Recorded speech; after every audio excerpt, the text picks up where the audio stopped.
Masih dalam jendela Selaparang, kasus kekerasan seksual di lingkungan pondok pesantren mendapat tindakan tegas dari kantor wilayah Kementerian Agama Nusa Tenggara Barat. Jika kasus tersebut terulang kembali di lingkungan pondok pesantren, maka ponpes tersebut akan ditutup dan hak pondok pesantren akan ditunda sementara. Satuan Tugas Penilaian dan Pemberdayaan Pondok Pesantren sudah mulai melakukan pendataan pondok pesantren di Lombok Timur. Langkah ini dilakukan untuk mengetahui aktivitas pondok pesantren yang sudah mempunyai izin maupun yang belum ada izin. Pondok pesantren yang tidak mempunyai izin operasional tidak menjadi tanggung jawab Kementerian Agama, sehingga hak dan tanggung jawab Kemenak dalam proses pembelajaran ditanggung oleh ponpes tersebut. Kepala Wilayah Kantor Kementerian Agama Nusa Tenggara Barat, Haji Jamroni Aziz menegaskan, pondok pesantren yang sudah memiliki izin harus mengikuti aturan yang sudah ada, baik proses pembelajaran maupun aktivitas di dalam pondok. Dalam waktu dekat, pihaknya akan mengumpulkan pimpinan pondok pesantren untuk memberikan arahan dan penguatan mental dalam mendidik santri di lingkungan pondok pesantren, sehingga hal yang tidak diinginkan tidak kembali terjadi.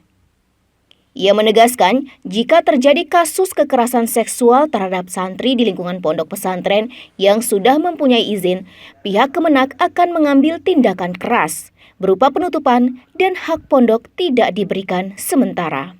Kami akan kumpulkan seluruh pimpinan pondok pesantren di Lombok Timur. Karena kami punya informasi di Kemenak dan Kemenak Lombok Timur, justru mohon maaf, kami juga akan rilis, kami akan minta dirilis nama-nama pondok pesantren yang ada izin. Yang ada izin, tentu yang tidak ada namanya kami tidak tahu, Pak.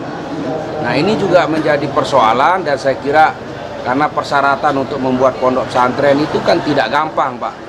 Nah, ini kadang harus dipenuhi baru izin operasional pondok pesantrennya ada. Sehingga ini harus diperketat dan tentu saya mengapresiasi Kemenak Lombok Timur ada membentuk Satgas untuk bagaimana pengawasan pondok pesantren, karena ini juga harus betul hati-hati. Tindakan tegas dari Kemenak sendiri seperti apa? Kalau misalnya dia punya izin, madrasah yang punya izin, pondok pesantren yang punya izin, tentu kita akan tindak tegas ya. Apakah itu tindakan tegas? Bila perlu mohon maaf, kalau misalnya kejadiannya di pondok pesantren yang ada izinnya, ya saya kira perlu kita mohon maaf, ya bisa saja kita pinding untuk segala hak-haknya dulu, Pak. Dan memang dia tidak ada izin. Alif RG, Selaparang TV, melaporkan. Kita tidak punya wewenang untuk menutupnya, karena itu sudah menjadi tugas kita semua.